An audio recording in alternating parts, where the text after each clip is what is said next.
कल रात्रि के प्रसंग में हम सभी लोगों ने सुना था, श्री सुखदेव जी ने सृष्टि के बारे में वर्णन करना शुरू किया है। जब श्री परीक्षित जी ने प्रश्न किया, जिस क्रम में स्वयंभू मनु की पुत्रियों के वंश का वर्णन हो रहा है। स्वयंभू मनु के 3 पुत्रियां थीं, आकुति, देवहूति, प्रसूति। देवहूति मंझली बेटी हैं, जिनका विवाह स्वयंभू मनु ने कर्दम ऋषि के साथ किया, जो कल आप लोग सुन रहे थे। कर्दम ऋषि ने कामद विमान में, जो कामना युक्त समस्त कामनाओं को पूर्ण करने वाला वो विमान, ऐसे दिव्य विमान में बैठ करके देवहूति और कर्दम आकाश में जाकर के बहुत समय तक आनंद विहार करते हैं। तो इनके यहां 9 पुत्रियों का जन्म हुआ। 9 पुत्रियों का मतलब होता है नवधा भक्ति। सुखदेव जी कहते हैं कर्दम माने जीव और देवहूति माने बुद्धि। हमारा जीव जब कर्दम बनता है माने साधना से युक्त होता है, साधक बनता है हमारा जीव, हमारे जीवन में साधना उतर जाती है और फिर बुद्धि का साथ करता है माने देवहूति। देवहूति माने जिसकी देव बुद्धि हो, माने जिस बुद्धि में कोई संसार के विचार ही ना आते हों, किसी कामना का विचार ही ना आता हो। इनके पास 4 पहिया की गाड़ी, हमारे पास साइकिल क्यों है, हमारे पास भी होनी चाहिए। बुद्धि विचार कर रही कैसे हो कैसे हो कैसे हो। ऐसा अनर्गल विचार जब बुद्धि से निकल जाए और जीव के साथ हो, तब उसकी संज्ञा होती है देवहूति की। तब 9 प्रकार की भक्ति उत्पन्न होती है, जिसको नवधा भक्ति बोलते हैं। तो जीवन में जब नवधा भक्ति उतरती है, तब परमात्मा की प्राप्ति होती है। यही तो हुआ कर्दम जी के यहां। 9 पुत्रियों का जन्म हुआ, माने नवधा भक्ति जीवन में उतरी। और जब 9 प्रकार की भक्ति जीवन में आई तो वैराग्य आने लगा कर्दम जी को। देवी, अब हम तो गृह त्याग करके साधना में लीन होने जा रहे हैं। देवहूति ने कहा, नाथ, एक संतान के बिना कैसे जा सकते हैं आप? एक संतान तो चाहिए। कर्दम ने कहा, देवी 9 संतानें हो गई हैं। देवहूति ने कहा, नाथ 9 तो हैं, लेकिन ये बेटी हैं, कन्याएं हैं, ये पराये घर की है। इनका विवाह हो जाएगा, दूसरे घर में चली जाएंगी, अपने कुल का नाम कैसे चलेगा? क्योंकि ये तो दूसरे कुल में जाएंगी, अपने वंश का नाम कैसे चलेगा? और फिर बेटियां जब विवाह करके चली जाएंगी तो हमारी देखभाल कौन करेगा?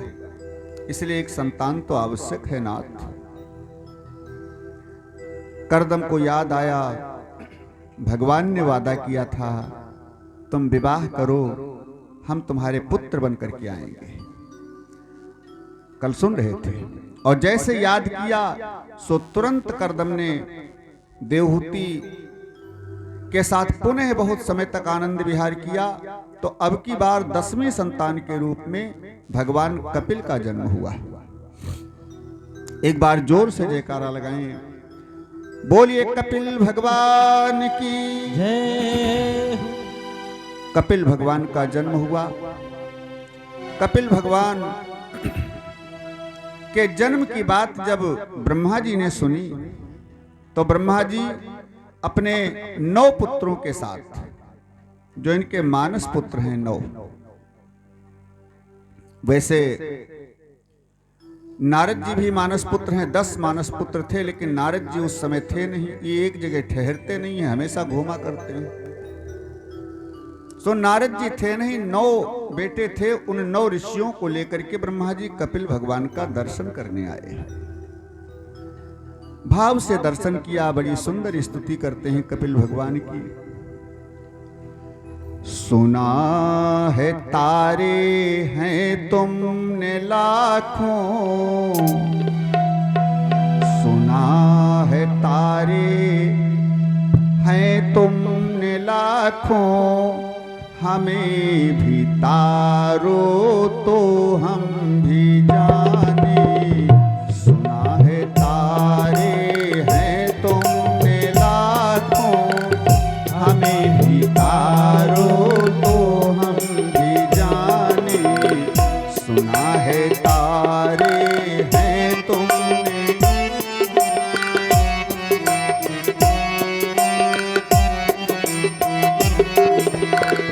सुना है तारे हैं तुमने लाखों, हमें भी तारो तो हम भी जाने। सुना है तारे हैं तुमने लाखों, हमें भी तारो तो हम भी जाने। दोबारा गजराज को उबारा गजराज को ग्राह से, हमें उबारो तो हम भी जाने। उबारा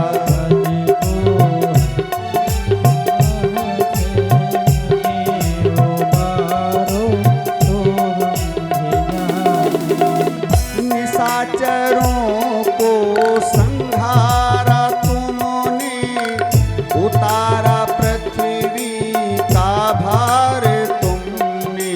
निशाचरों को संहारा तुमने, उतारा पृथ्वी का भार तुमने। हमारे सिर पर है पाप भारी, हमारे सिर पर है पाप भारी।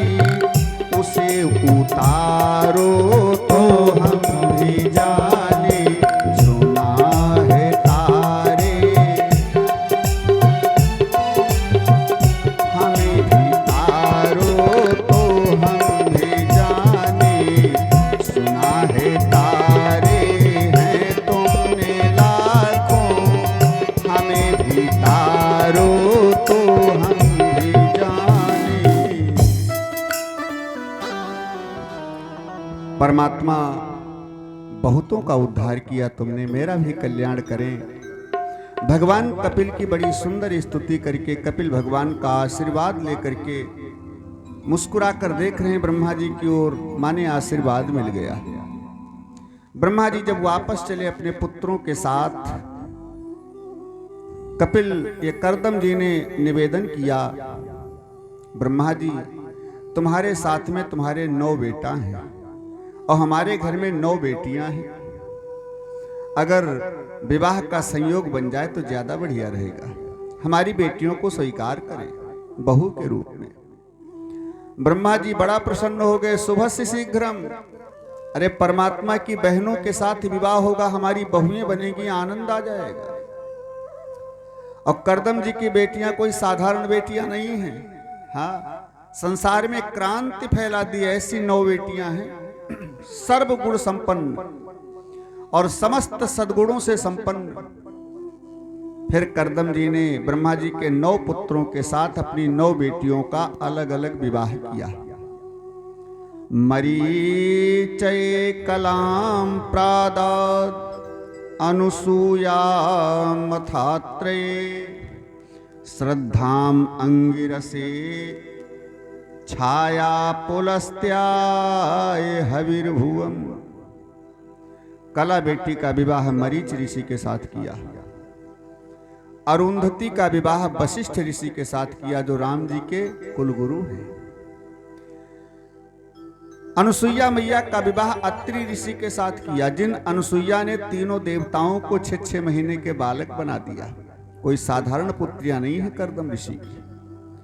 अनुसुईया बेटी का विवाह अत्रि ऋषि के साथ, छाया का विवाह श्रद्धा अंगिरा ऋषि के साथ, और हविर्भू का विवाह पुलस्त ऋषि के साथ। ऐसे 9 बेटियों का विवाह करके कर्दम जी गृहस्थी से मुक्त हो गए। बहुओं को लेकर ब्रह्मा जी चले गए। अब कर्दम जी ने देवहूति से कहा, देवी अब सारी गृहस्थी के झंझट से मुक्त हो गया।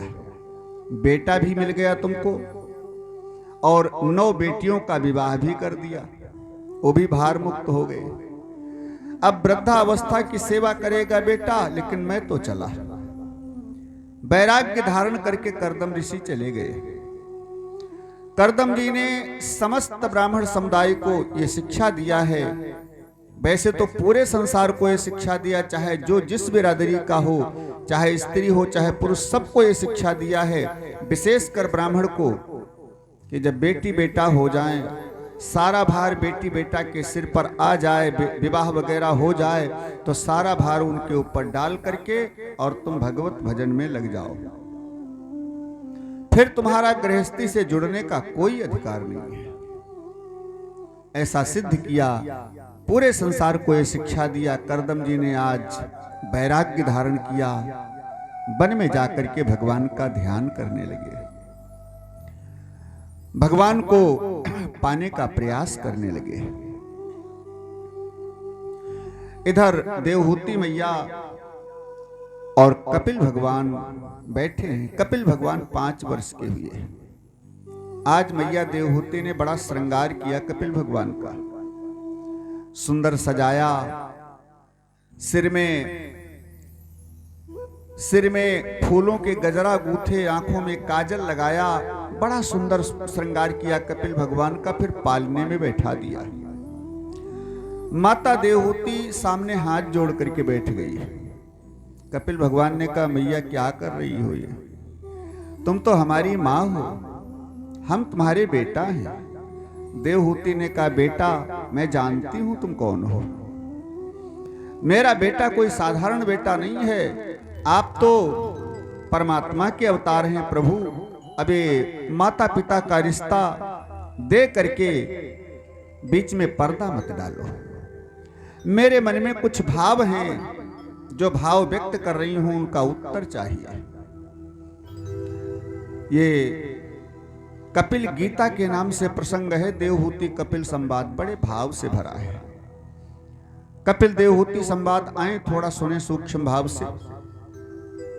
विस्तृत व्याख्या समय भाव से नहीं हो सकती, इसलिए थोड़ा बहुत सुनेंगे। अष्टांग 8 अध्यायों में कपिल भगवान ने माता देवहूति की शंका का समाधान किया है। इसको अष्टांग योग भी बोलते हैं और कपिल गीता भी बोलते हैं।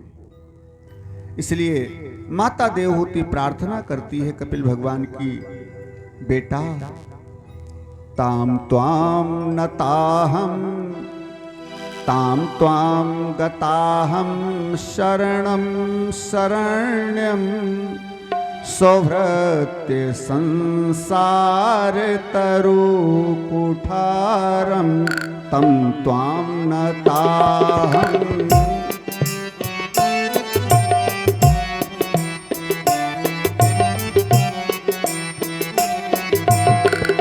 त्वां नताहं तं त्वां गताहं शरणं शरण्यं स्वभृत्य संसार तरु कुठारं तं त्वां।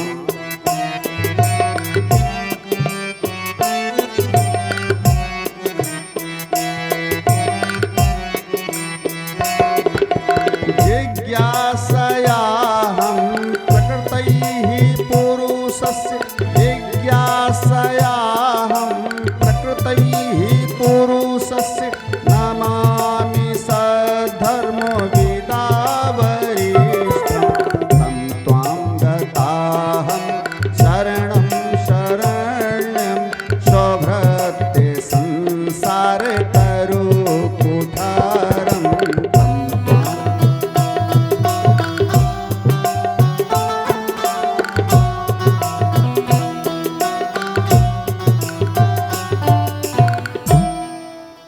ए बेटा, अपनी ज्ञान रूपी कुठार उठाओ, अपनी ज्ञान रूपी तलवार को उठाओ और हमारे अंदर जो अज्ञान रूपी वृक्ष है उसको काट करके अलग कर दो। स्वभृत्य संसार तरो कुठार, अज्ञान रूपी वृक्ष को काट करके नष्ट कर दो बेटा। कपिल भगवान कहते हैं, मां पूछो क्या संशय है, क्या पूछना है, क्या प्रश्न है, मैं जवाब देने का प्रयास करूंगा। माता देवहूति कहती हैं, बेटा निर्भिन्ना नितराम भूमन, हमारी 10 इंद्रियां, जिनको 10 पत्नियां कहा गया है, जैसे एक पत्नी होती है तो सारी जिंदगी बैल के कोल्हू की तरीके से चलते चलते काम करते करते बीत जाता है, और जिसकी 2 पत्नियां हों उसकी तो दुर्दशा ही हो जाती है, और जिसके बहुत सी पत्नियां हों प्रभु, बहव्यः सपत्न्यः इह गेह पतिम लोनंती, जिसके बहुत सी पत्नियां हों उसकी क्या दुर्दशा होगी। कपिल भगवान ने कहा, मैया क्या क्या कहना चाहती हो। देवहूति ने कहा, बेटा हमारे तो बहुत सी पत्नियां हैं। केवल देवहूति मैया के ही नहीं, संसार में जितने भी प्राणी हैं सबके 10 पत्नियां हैं। 10 पत्नियां कौन सी का है, जो 10 इंद्रियां हैं ये हमारी 10 पत्नियां हैं। और सारी पत्नियां, सारी इंद्रियां अपनी अपनी फरमाइश कर रही हैं। जिन फरमाइशों को पूरा करने में ये जीव अटका रहता है, भटका रहता है और लक्ष्य को नहीं प्राप्त कर सकता है। जैसे कान कहते हैं मेरे को सुंदर संगीत सुनना है, अब सुंदर संगीत सुनने की व्यवस्था करो, तब तक आंखों ने कहा मेरे को तो सुंदर दृश्य देखना है। अब सुंदर चित्र की व्यवस्था करो, तब तक जिह्वा ने कहा मेरे को तो चटपटे पदार्थ खाने हैं। वो व्यवस्था तैयार करो, तब तक हाथों ने कहा मेरे को कोमल स्पर्श चाहिए। पैर अपनी तरफ खींच रहे हैं, पैर कहते मेरे को तो घूमना है, वहां जाना है, चलो लेके। सारी इंद्रियां अपनी अपनी तरफ खींच रही हैं और इन्हीं इंद्रियों की फरमाइश करने के चक्कर में जीव फंसा रहता है। अच्छा बोलो, झंझट तो यही है केवल। प्रत्येक इंद्रिय की इच्छा पूरी करने के लिए हम सारी जिंदगी भटकते रहते हैं, लक्ष्य को नहीं पा सकते हैं, नहीं पाते हैं। तो ये इंद्रियां हमारी कंट्रोल में कैसे हों, ये इंद्रियां फरमाइशें करना कैसे बंद करें, जिससे हम लक्ष्य को पाने का साधन करें। कपिल भगवान कहते हैं, मैया संसार में ज्यादा भटकना इंद्रियों को बहकाना है। ना अटको ना भटको है ये, ना अटको ना भटको है ये देश बिराना रे, मुसाफिर चलते जाना रे, मुसाफिर चलते जाना रे, मुसाफिर चलते जाना रे, मुसाफिर चलते जाना रे, मुसाफिर चलते जाना रे, मुसाफिर चलते जाना रे।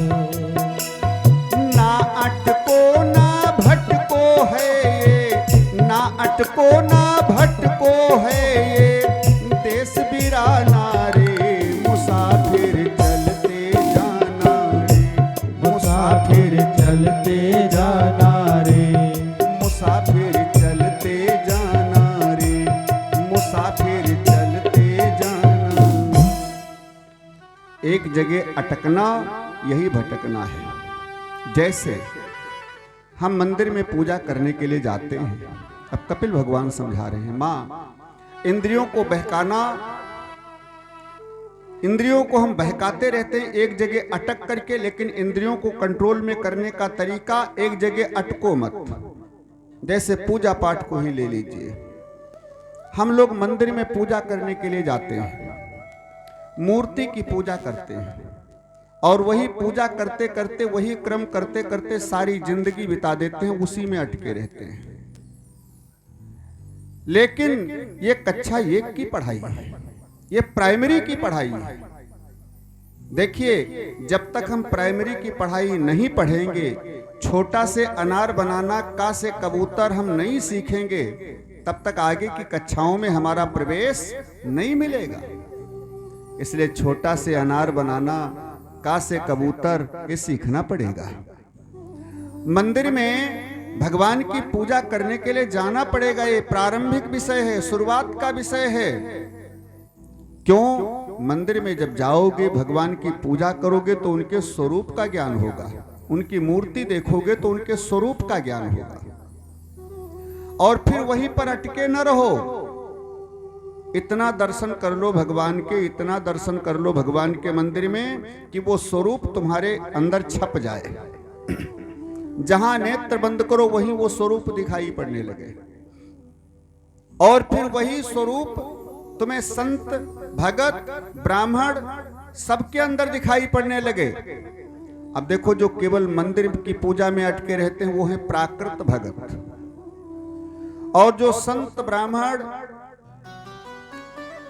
भगत इनके अंदर भगवान का दर्शन करने लगते हैं धीरे धीरे कि ये सब भगवान की मूर्तियां हैं, ये सब चलते फिरते भगवान हैं, उनमें भगवान के दर्शन करने लगता है, तो ये दूसरी क्वालिटी का भगत है।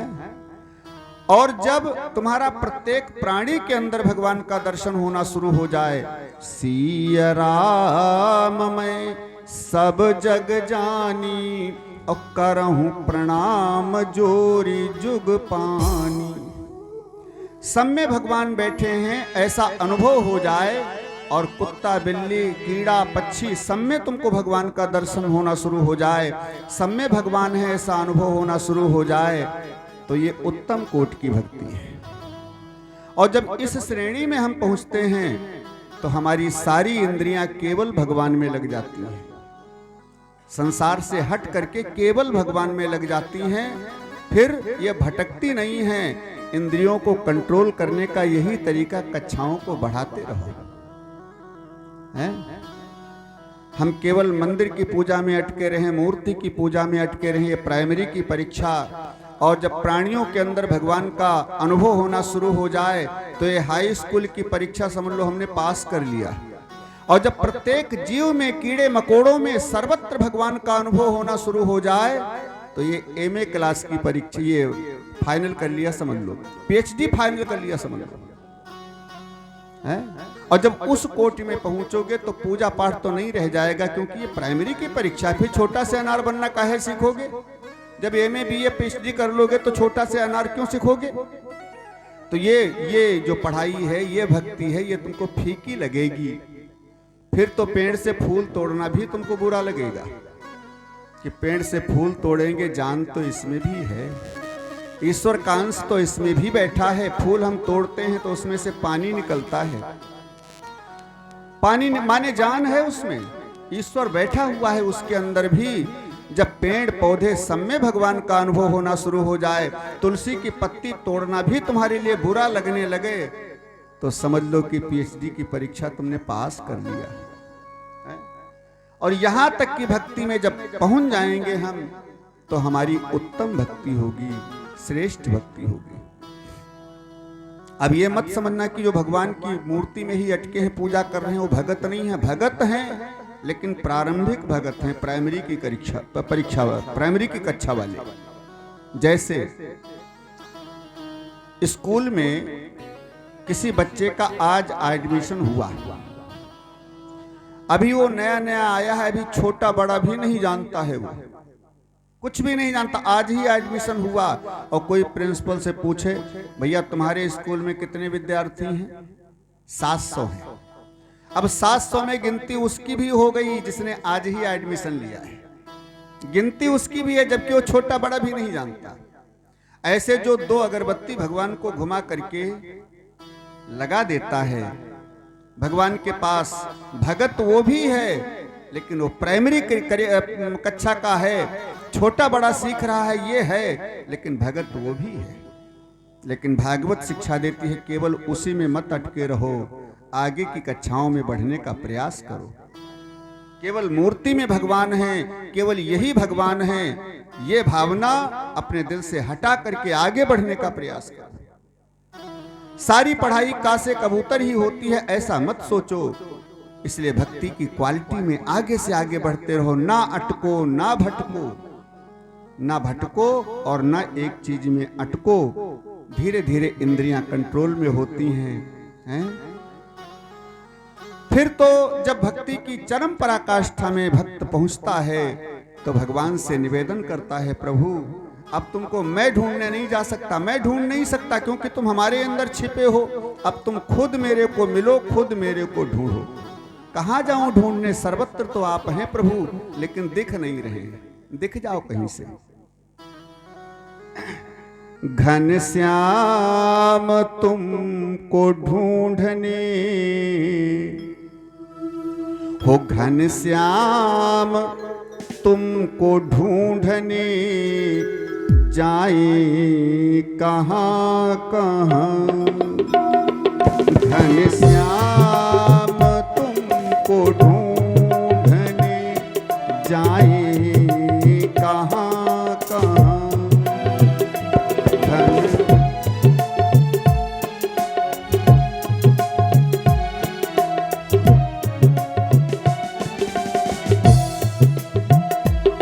घनश्याम तुमको ढूंढने जाए कहाँ कहाँ।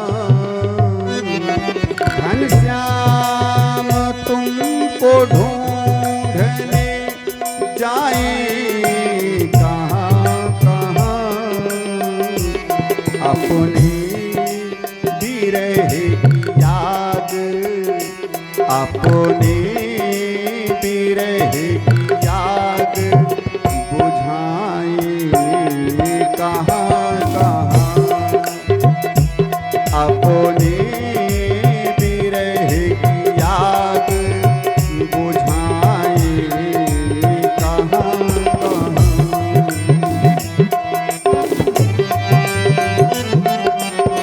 जय हो।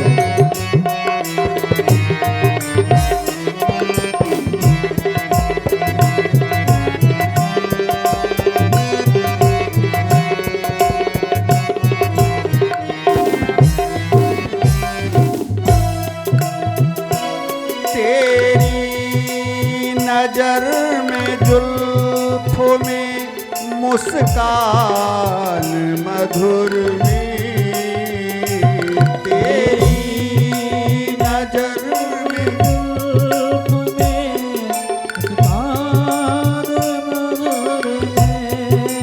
ये भगवान के ध्यान की पराकाष्ठा बताई है कपिल भगवान ने। कहते हैं मैया, जब जीव हमारा सर्वत्र भगवान का अनुभव करना शुरू कर दे तो फिर भगवान के स्वरूप का ध्यान करो। सजीव भगवान का, मूर्ति का नहीं। नेत्र बंद करके भगवान के स्वरूप का चरणों से शुरुआत करो। चरणों से।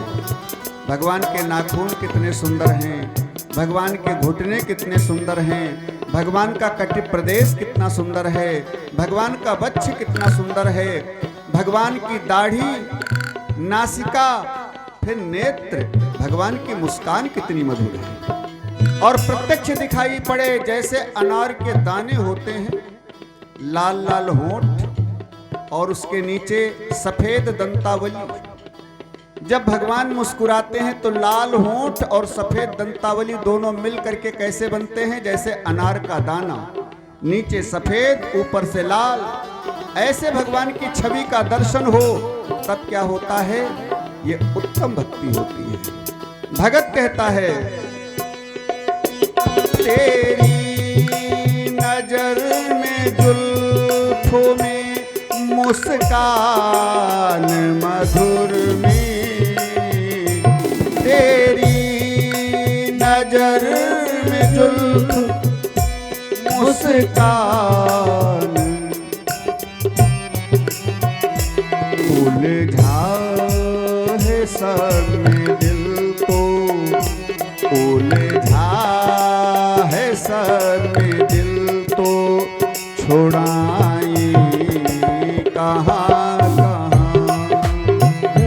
उलझा है सर में दिल तो, छुड़ाए कहाँ कहाँ।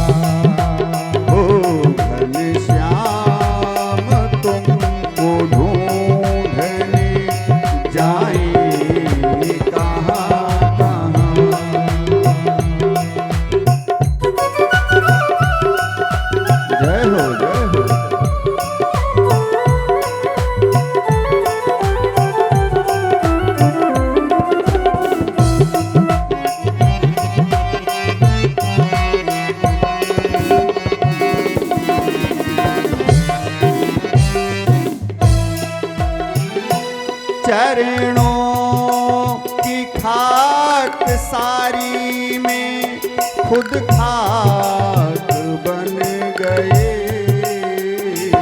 चरणों की खाक सारी में खुद खाक बन गए। चरणों की खाक सारी में खुद खाक बन गए। अब खाक पे हम खाक, अब खाक पे हम खाक रमाए कहाँ कहाँ। अब खाक पे हम खाक रमाए कहाँ कहाँ। अपने विरह की आग बुझाए कहाँ कहाँ।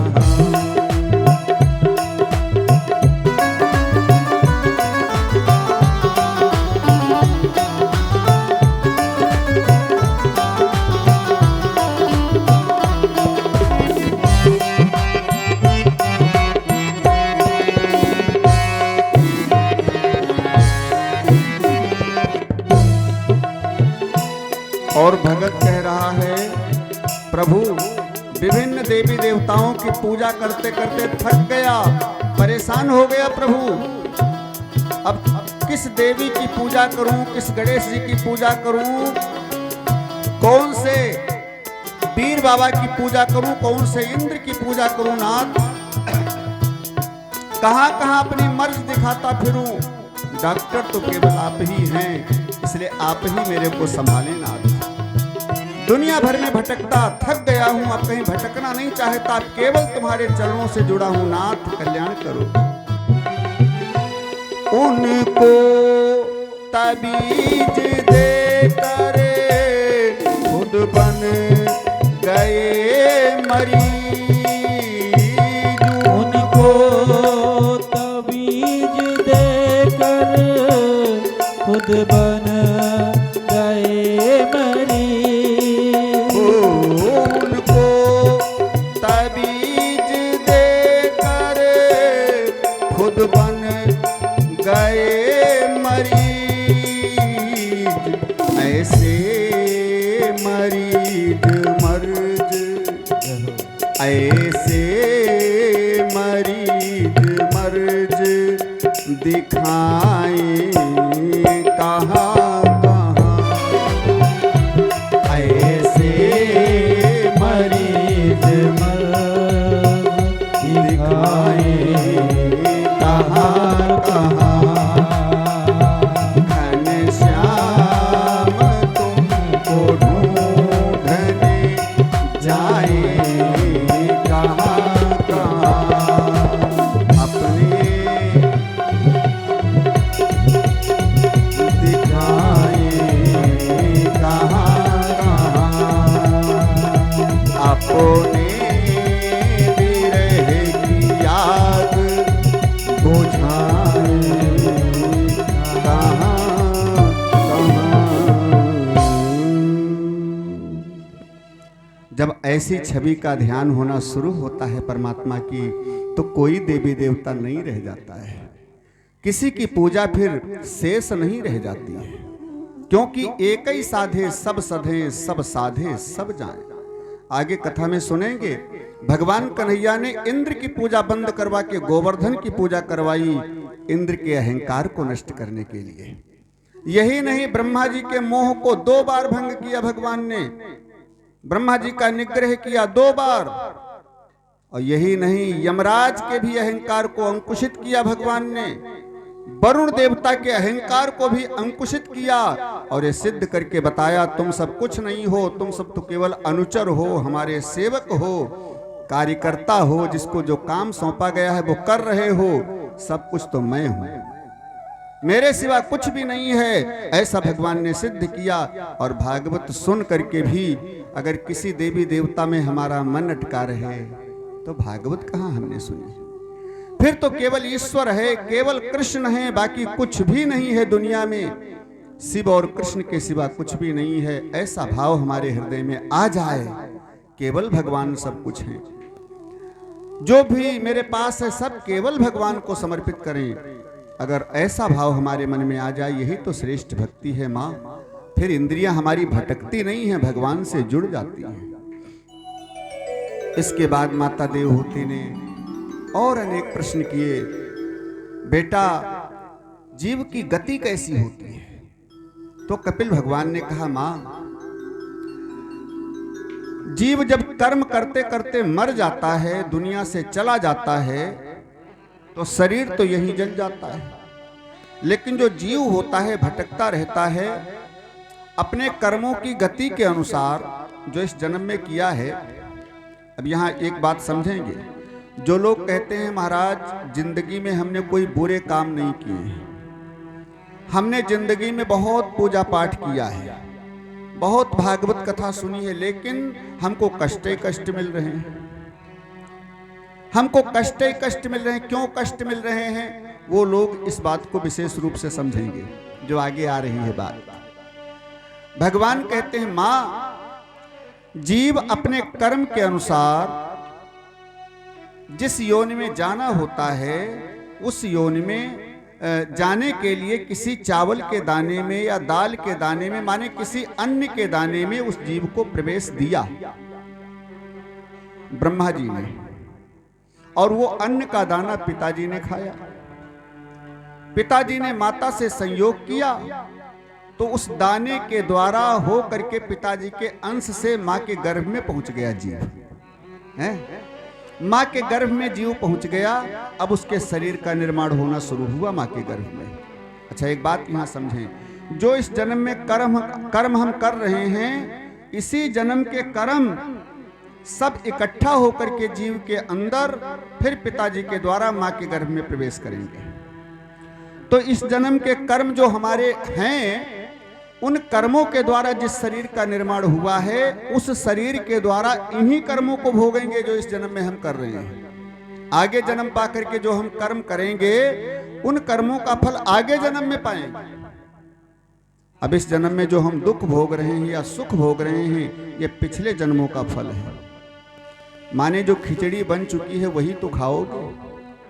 उड़द की दाल की खिचड़ी बन गई, अब तुम कह दो नहीं हम तो अरहर के दाल की खाएंगे, तो भाई मिलेगी, लेकिन अब बने तो बन जाए तब तो खाओगे। अभी बनी नहीं है, जो बनी रखी है उसको खाओ। तो जो पूर्व जन्म में हमने कर्म किया है, उन कर्मों के हिसाब किताब के द्वारा इस शरीर का निर्माण हुआ है। तो जिस कर्म के हिसाब किताब के द्वारा इस शरीर का निर्माण हुआ है, वही तो हम भोगेंगे।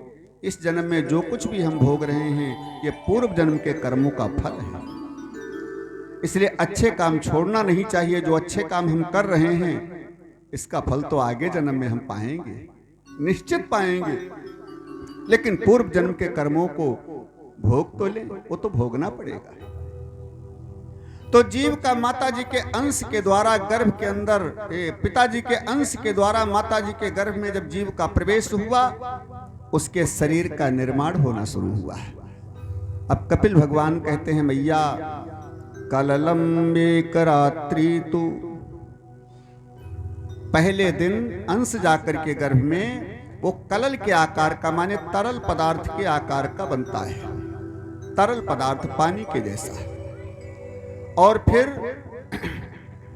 पेशंडम वा तत्परः, दूसरी रात में वो बुदबुदे के आकार का बनता है। जैसे बुलबुला होता है, बुज्जा, पानी बरसता है तो बुलबुला निकलता है, तो बुलबुले के आकार का दूसरी रात को होता है। ऐसे पांचवें दिन वो अंडे के आकार का होता है, अंडे के आकार का मांस पिंड गोल गोल अंडे के जैसा। धीरे धीरे एक महीने में वो अंडा, धीरे धीरे एक महीने में वो अंडा पुष्ट होता है। फिर उस अंडे से आकार का निर्माण होता है, शरीर का निर्माण होता है। हाथ पैर नाक कान आंख मुंह सारे अंग बनना शुरू होते हैं उसी अंडे के अंदर। संत कहते हैं, सो धन्य तेरी कारागरी करतार सो धन्य तेरी, कारागरी करतार सो भगवन तेरी, लीला है अपरम पार सो। कारागरी करतार। और कैसी कारागरी भगवान की है?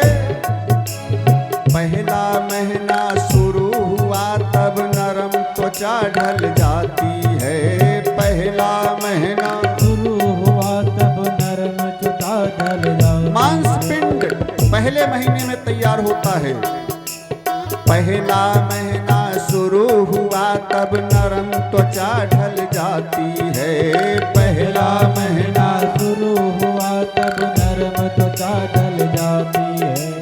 2 महीने के बाद उसी में चिन्ह प्रकट हो जाते हैं, 2 महीने के बाद उसी में चिन्ह प्रकट हो जाते हैं। दूसरे महीने में अंग नहीं बनते हैं, लेकिन कौन सा अंग कहाँ बनेगा उसके चिन्ह बन जाते हैं। यहाँ हाथ बनेंगे, यहाँ मुंह बनेगा, यहाँ उसके चिन्ह बन जाते हैं। 2 महीने के बाद उसी में चिन्ह प्रकट हो जाते हैं, 2 महीने के बाद उसी में चिन्ह प्रकट हो जाते हैं। 14 इंच का हो गया लंबा, 14 इंच का हो गया लंबा। आध शेर का भार सो धन्य तेरी, कारागरी करतार सो धन्य तेरी, कारागरी रे करतार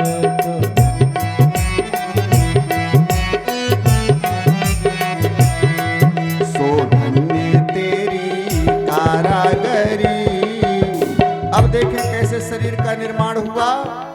5 महीने का हो गया पिंड, 5 महीने के बाद 5 मास 5वें तत्व में भगवन पुत्रा रच डाला।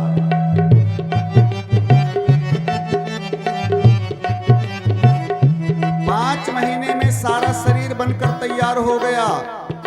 आंखें बन गई, नाक बन गई, कान बन गए, हाथ बन गए, पैर बन गए, सारे अंग बन गए 5 महीने में। यही नहीं, चेतना भी शरीर के अंदर आ गई, जागृत हो गया बालक माँ के गर्भ के अंदर 5वें महीने में। 5 मास 5वें तत्व में भगवन पुत्रा रच डाला। हो गई उंगलियां अलग अलग और शीश साथ में निकाला, हो गई उंगलियां अलग अलग और शीश साथ में निकाला। हो गई उंगलियां अलग अलग और शीश साथ में निकाला। करना अनुसार उनकी भगवन दीना है ज्ञान सुधार सो भगवन तेरी लीला है अपरम पार सो भगवन तेरी लीला है अपरम पार सो धन्य तेरी लीला है अपरम पार सो धन्य तेरी कारीगरी करता। ये भगवान की कारीगरी है। क्या 5 महीने में सारा पिंड माने सारा शरीर बनकर के तैयार हो गया जीव का। उसमें चेतना भी आ गई, दर्द का अनुभव कर रहा है, गंदगी का अनुभव कर रहा है, जलन का अनुभव कर रहा है। माता जी ने मान लीजिए कोई गर्म चीज खा लिया तो केवल मांस पिंड ही तो है, खाल तो है नहीं, चमड़ी तो है नहीं, केवल मांस पिंड। कोई गर्म चीज खाया तो ऐसा अटैक करता है बच्चे के ऊपर, मालूम पड़ता है किसी ने आग का अंगारा डाल दिया हो, बड़ा दर्द होता है। मान लीजिए माता जी ने कोई तीखी चीज खा ली, मिर्च वगैरह, तो जा करके उस मांस पिंड के ऊपर जब लगती है तो मालूम पड़ता है किसी ने जला दिया हो पूरा, इतनी जलन होती है भयंकर। छोटे छोटे कीड़े होते हैं माँ के गर्भ में जो काटते हैं बच्चे को, तो ऐसा मालूम पड़ता है कोई भाला छेद रहा हो। मलमूत्र के ढेर में, गंदगी के ढेर में अंदर पड़ा रहता है जीव। नीचे सिर होता है, ऊपर पैर होते हैं, बंधा हुआ, पास में बंधा हुआ पड़ा रहता है जीव। जब सारे कष्टों से ज्यादा परेशान होता है, असहनीय हो जाती है पीड़ा, तो भगवान से प्रार्थना करता है, प्रभु अब इस नरक कुंड से जल्दी बाहर निकालो, अब इस पीड़ा से जल्दी मुक्ति दो प्रभु। संत कहते हैं, गर्भवास समम दुखम न भूतो न भविष्यति। गर्भ में रहने के जैसा दुख ना तो पहले कभी हुआ था जीवन में और ना आगे होगा। बहुत बड़ा कष्ट होता है। भगवान से बड़ी प्रार्थना करता है, प्रभु जल्दी बाहर निकालो मेरे को, इस नरक से छुट्टी दो। भगवान की आवाज सुनाई पड़ती है, दिखते नहीं है, केवल आवाज सुनाई पड़ती है। भगवान कहते हैं, जीव तूने जो कर्म किया था उस कर्म के अनुसार तेरे को फल मिला है, इसी में पड़ा रहे। तूने इसी में रहने वाले कर्म किए हैं। अब देखो 5 महीने का हुआ, तभी से प्रार्थना शुरू। जीव ने कहा, प्रभु अब की बार आपकी याद रखूंगा, मेरे को जन्म दे दो, मेरे को जल्दी बाहर निकालो, अब की बार आपको कतई नहीं भूलूंगा। भगवान की वाणी फिर सुनाई पड़ी, ऐसे वादे तो तूने कई बार किए हैं। 84 लाख योनियों में जा चुका है तू, 84 लाख बार गर्भ में जा चुका है और बार बार मेरे से यही कहा है, प्रभु अब की बार मौका दे दो, अब की बार भजन करूंगा, लेकिन कभी किया? जीव ने कहा, एक मौका और दे दो प्रभु, इतना भजन करूंगा, इतना भजन करूंगा, भजन करते करते ढेर लगा दूंगा। प्रार्थना करता है, भगवान की बड़ी प्रार्थना करता है, लेकिन कोई नहीं सुनता। वहां भगवान की केवल बाड़ी सुनाई पड़ती है, संबोधन करते हैं, ऐसे वादे बहुत कर चुका, तेरा क्या भरोसा? नहीं प्रभु अब की बार मान लो बात, अब की बार भरोसा करो, बहुत भजन करूंगा। धीरे धीरे 9 महीना पूरे हुए, प्रसव का झोंका आया। अच्छा एक बात बताइए, ऐसा कष्ट अगर 10 मिनट के लिए किसी को दिया जाए तो असहनीय पीड़ा होती है, और 4-5 महीने लगातार जिसको इस पीड़ा में रहना पड़े, कितना कष्ट होगा। 9 महीना पूरे हुए, प्रसव की हवा का झोंका आया और श्रीमान जी बाहर आ गए, जन्म हो गया। माता देवहूति ने कहा, बेटा अब तो आनंद है, अब तो जन्म हो गया। तुम कह रहे थे गर्भ के अंदर कष्ट है, बड़ा कष्ट है, अब जन्म हो गया, अब तो आनंद है। कपिल भगवान ने कहा, मैया देखा जाए तो यहां भी आनंद नहीं है। हाँ अच्छा एक बात और समझे, मुट्ठी में भगवान का नाम लेकर के बंद करके बाहर आया, तुम्हारा भजन करूंगा प्रभु, मुट्ठी में बंद किया। जब बाहर निकला जीव तो सारी विषय वासना से विरक्त है, बिल्कुल परम संत है। भगवान का नाम मुट्ठी में, मन के अंदर धारणा, प्रभु का भजन करूंगा, जिंदगी भर भजन करूंगा भगवान के नाम का। और 6 दिन तक लगातार मुट्ठी नहीं खोलता है। 6ठीं वाले दिन पूरा परिवार मिलकर के सारी विषय वासना के चक्कर में बच्चे को फंसाते हैं। 14 प्रकार की तो सब्जी बनती है एक में मिक्स करके। ऐसा कोई व्यसन न रह जाए जो बच्चे के जीवन में आए न। अब मान लीजिए कोई चीज यूज नहीं करता है बड़ा होकर के व्यक्ति, भाई ये तो हम नहीं खाते, तो तुम्हारी 6ठीं में नहीं पड़ा कैसे खाओगे? मारे 6ठीं वाले दिन समस्त विषय वासना के चक्कर में पूरे परिवार वाले, परिवार नहीं माया फंसाना शुरू करती 6ठीं वाले दिन अपने चक्कर में। तो 6ठीं जिस दिन से हो जाती है उस दिन से दूसरे दिन से गौर करके देखना, कभी कभी मुट्ठी खुल जाती है 24 घंटे में 1-2 बार खुल जाती, फिर बंद कर लेता है, फिर खुल जाती, फिर बंद कर लेता है। ऐसे धीरे धीरे खुलते बंद होते होते एक दिन ऐसा आता है कि मुट्ठी बिल्कुल खुल जाती है, भगवान का नाम बाहर निकल जाता है और ऐसा माया जकड़ लेती है, पकड़ लेती है कि फिर परिवार सत्य है, रिश्तेदार सत्य हैं, धन कमाना सत्य है, व्यापार सत्य है, जमीन जायदाद सत्य है, यही याद रह जाता है, नोन तेल लकड़ी बस।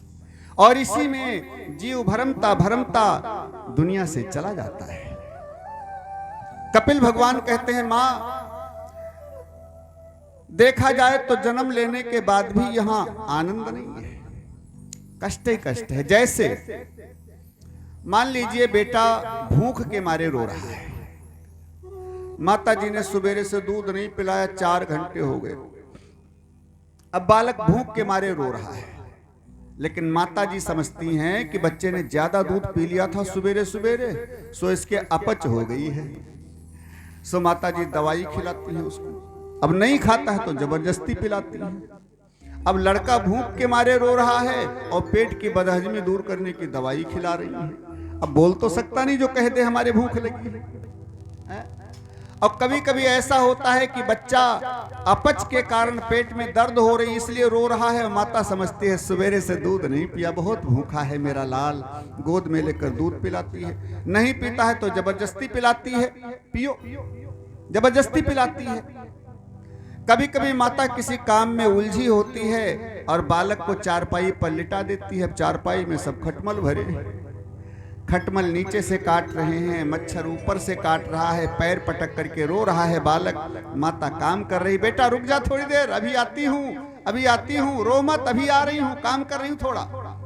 माता काम कर रही, बेटा पैर पटक करके रो रहा, उसको खटमल काट रहे हैं, मच्छर काट रहे हैं। तो कपिल भगवान कहते हैं मैया देखा जाए तो यहां भी सुख नहीं है। और जैसे 5 साल का हुआ सो 5 किलो वजन शरीर में और 20 किलो का बस्ता रखा है पीठ पर, जा रहे हैं कहां? पेट भरने की विद्या पढ़ने जा रहे हैं। वहां पर भगवान को पाने की विद्या थोड़े है, मानव जीवन किस लिए मिला था ये उद्देश्य समझाने की विद्या थोड़े है, वहां तो पेट भरने की विद्या है। मात पिता बालकन बोलावई और उदर भरई सोई जतन सिखा। बस पेट भरने की विद्या पढ़ने जा रहा है। अब श्रीमान जी पढ़ लिख करके आ गया घर को, पढ़ लिख करके आ गए, दूसरा झंझट आ गया। कौन सा? शादी हो गई, विवाह हो गया। अब बेचारे थोड़ा बहुत भजन करने का समय भी पाते तो पत्नी के झंझट में, उसके चक्कर में, अब उसके चक्कर में नहीं हो पा रहा है। धीरे धीरे पत्नी से मन दूर होने लगा, 1-2 साल में धीरे धीरे मन उचटने लगा। तब तक लड़का हो गया। अब लड़का हो गया तो उसके प्रेम में फंस गए। अब लड़का थोड़ा बड़ा हुआ, लड़का थोड़ा बड़ा हुआ तो अब उसकी पढ़ाई कैसे हो, वो खर्चा कैसे है, कभी ये बीमार हो गया, कभी वो झंझट हो गया, कभी मुकदमा हो गया। अभी झंझट में पैसा ज्यादा कैसे हम कमाएं? धन कमाने के चक्कर में जीव जैसे आया था वैसे ही चला गया। जीवन को शुद्ध बनाने के, जीवन का कल्याण करने का कोई साधन नहीं कर पाया। मां ऐसे ही जीव जन्मता रहता है, मरता रहता है, बार बार जन्मता रहता है, मरता रहता है। कल्याण तभी होता है जब भगवान से जुड़ करके उनके नाम का भजन करता है। और इसमें न घर छोड़ने की जरूरत है, न बन जाने की जरूरत है, न लाल पीले कपड़े पहनने की जरूरत है, न बड़ी बड़ी दाढ़ी लगाने की जरूरत है, कुछ नहीं करने की जरूरत है। बस केवल भगवान के नाम का स्मरण करना है। मन से उनके नाम का स्मरण करते रहो, हाथों से काम करते रहो, पैरों से चलते रहो, आंखों से देखते रहो और जिह्वा से भगवान के नाम का स्मरण मन ही मन करते रहो, जोर से नहीं, मन ही मन। और इसके लिए संत कहते हैं जो करते रहोगे, क्या महाराज, जो करते रहोगे भजन धीरे धीरे, भजन धीरे धीरे तो मिल जाएगा ये सजन धीरे धीरे। जो करते रहोगे भजन धीरे धीरे, भजन धीरे धीरे तो मिल जाए राधा रमण धीरे धीरे। जो करते रहोगे भजन धीरे धीरे, भजन धीरे धीरे तो मिल जाए राधा रमण धीरे धीरे। कोई काम दूर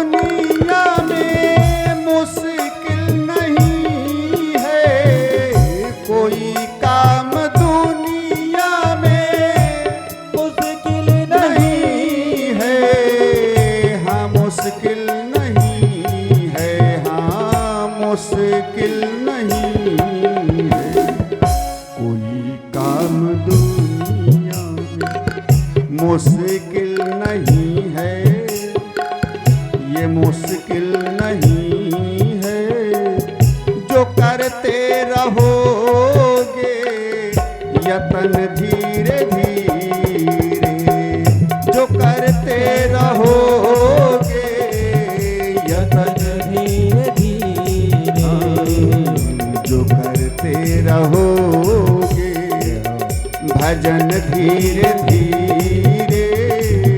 भजन धीरे धीरे, तो मिल जाएगा ये सजन धीरे धीरे, तो मिल जाएगा सजन धीरे धीरे।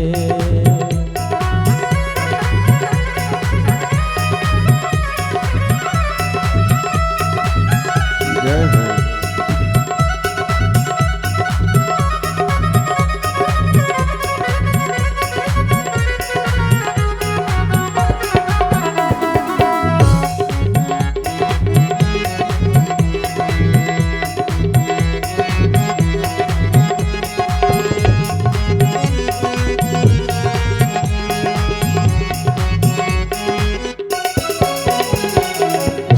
अगर प्रभु से मिलने की है बेहद तमन्ना, अगर प्रभु से मिलने की है बेहद तमन्ना, है बेहद तमन्ना, है बेहद तमन्ना, अगर प्रभु से मिलने की है दिल में तमन्ना, है दिल में तमन्ना, करो शोध अंतः करण धीरे धीरे, करो शोध अंतः करण धीरे धीरे, जो करते रहोगे भजन धीरे धीरे,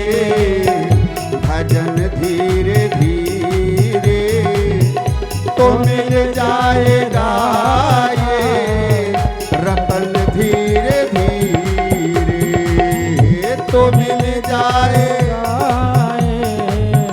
सजन धीरे धीरे।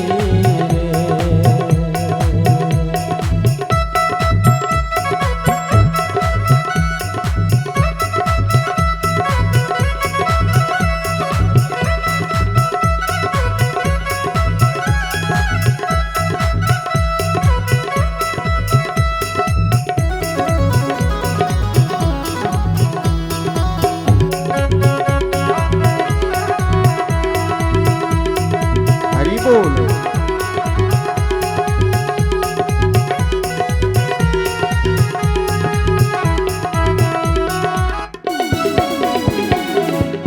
करो प्रेम से भक्ति पूजा हरि की, करो प्रेम से भक्ति पूजा हरि की, ये पूजा हरि की, हाँ पूजा हरि की, करो प्रेम से भक्ति, करो प्रेम से भक्ति पूजा हरि की, ये पूजा हरि की, तो मिल जाएगा ये सजन धीरे धीरे, तो मिल जाएगा ये सजन धीरे धीरे,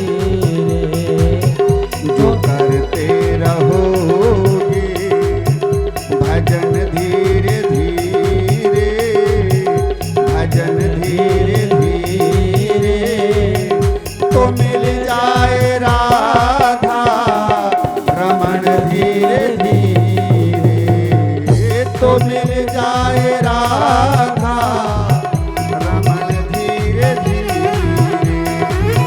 तो मिल जाए राधा रमण धीरे धीरे, तो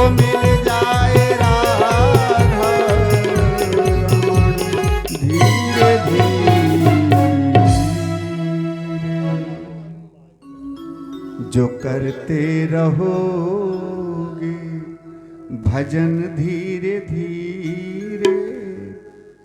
अब जिन संत ने समझाया है उन संतों ने केवल इसी पर ज्यादा जोर दिया है।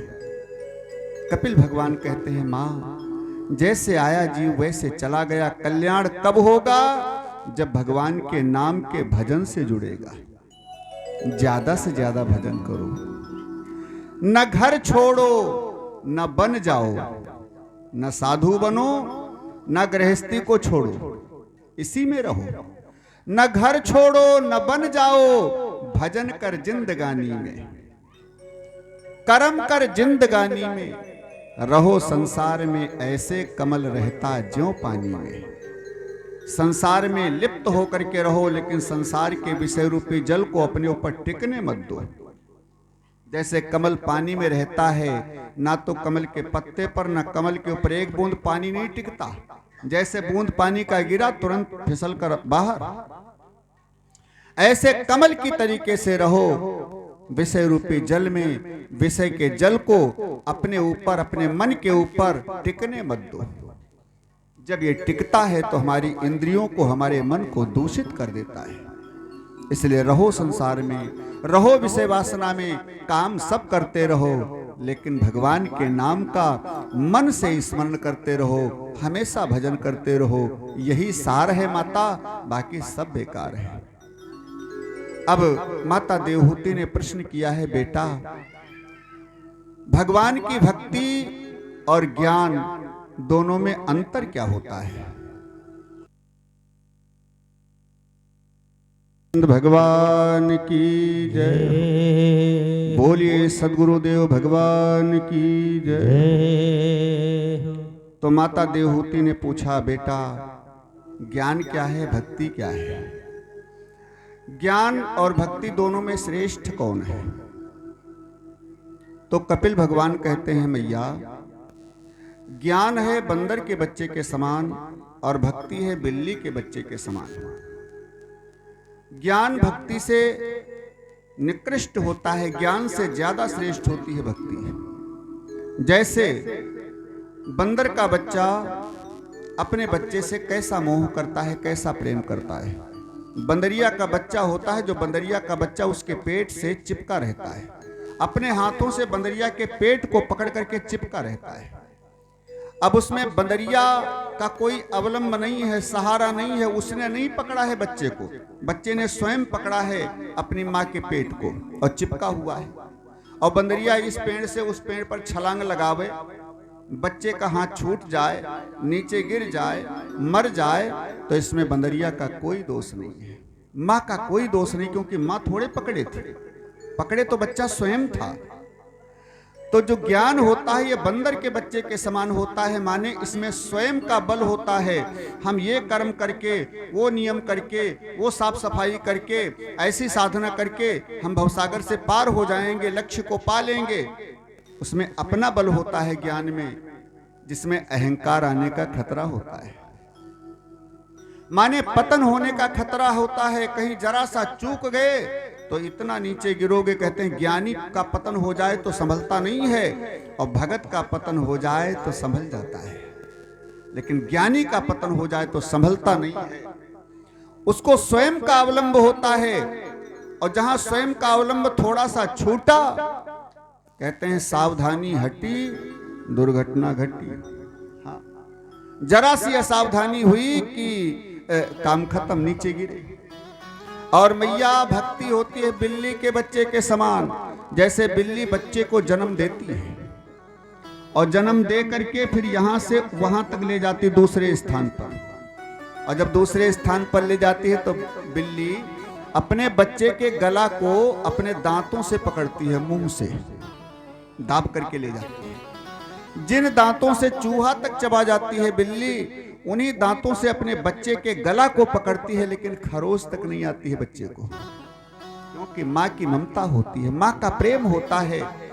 बच्चे को खरोच तक नहीं आती, पकड़ करके ले जाती है दूसरे स्थान तक, और बच्चा भी निश्चिंत पड़ा रहता है आनंद से कि मेरी माता वहीं लेकर जाएगी जहां पर मेरा कल्याण होगा।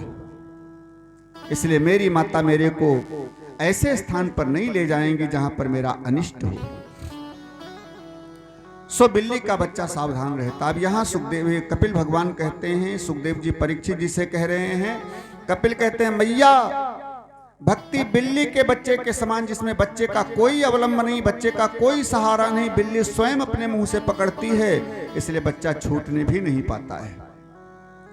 और यही भाव भगवान से करना चाहिए, प्रभु हम तुमको नहीं पकड़ सकते, हम ना तो जप कर सकते, न पूजा कर सकते, न पाठ कर सकते, न कोई साफ सफाई कर सकते, न कोई नियम कर सकते प्रभु, न कोई साधना कर सकते, न ध्यान कर सकते प्रभु, आप ही मेरे को पकड़ लें कृपा करके तो ठीक रहेगा, आप ही पकड़ लें। और भगवान ने अगर पकड़ लिया मेरे को तो हमारा हाथ कभी नहीं छोड़ेंगे, और हमने अगर उनको पकड़ लिया तो कभी मेरी पकड़ से छूट भी सकते हैं, हमारी पकड़ छूट भी सकती है। इसलिए हमेशा यही भावना करें कि मेरी छोड़ो न बहिया, कौन ये मेरी छोड़ो न बहिया, जगत सैया मेरी छोड़ो न बहिया, जगत सैया मेरी छोड़ो न बहिया, जगत सैया मेरी छोड़ो न बहिया, अवध सैया मेरी छोड़ो न बहिया, अवध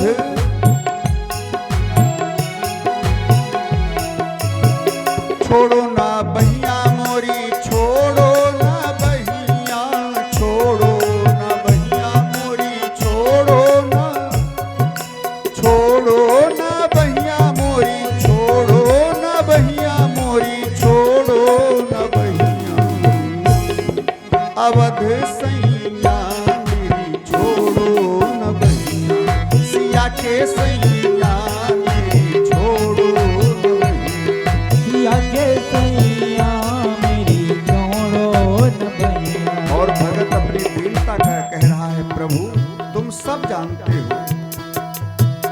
तुम जानत सब अवगुण मेरे, तुम जानत सब अवगुण मेरे, तुम जानत, हाँ हाँ तुम जानत ये जी, तुम जानत सब अवगुण मेरे, तुम जानत सब अवगुण मेरे, तुमसे नाथ, तुमसे नाथ छिपू नहीं या मेरी छोड़ो न बहिया, अवध सैया मेरी छोड़ो न बहिया, अवध सैया मेरी छोड़ो न बहिया।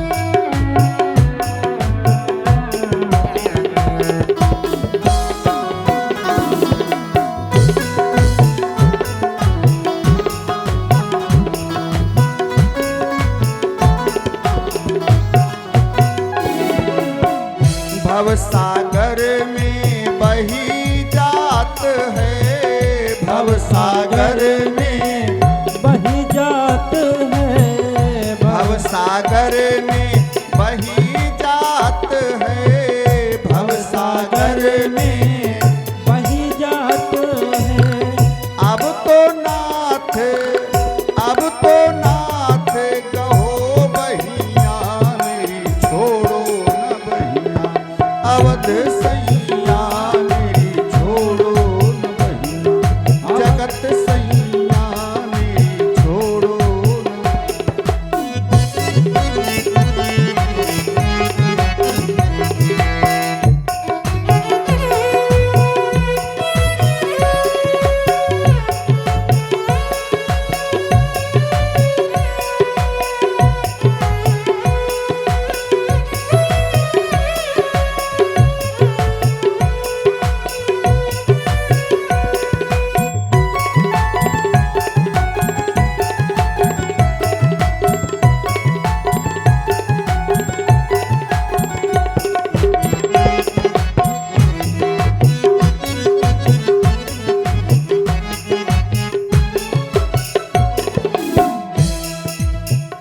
ना हम कीनी